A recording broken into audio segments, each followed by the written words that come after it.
சுவாமி சரணம். கோயிலுக்கு போயிட்டு வந்துட்டோம்.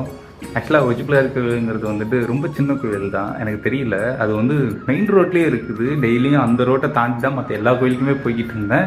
அங்கே இருக்குன்னு தெரியுது, பட் அதுதான் அந்த கோயில் எனக்கு தெரியல. ஏன்னா அந்த ஜங்ஷன் ரோடெலாம் பிரிக்கிற இடத்துல கரெக்டாக அந்த 2 ரோட்டுக்கு நடுவில் இருந்துச்சு.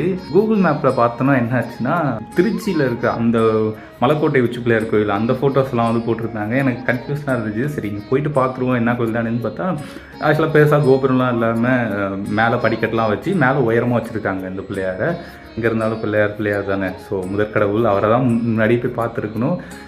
பட் இருந்தாலும் நம்ம சிவன் பெருமாள்லாம் சன்னதிக்கெலாம் போயிட்டு இன்றைக்கி போய் பார்த்துருக்குறோம். இதுவே நல்லா தான் இருக்குது. பட் பூட்டிட்டாங்க சன்னதியை நான் போகிற டைமில்.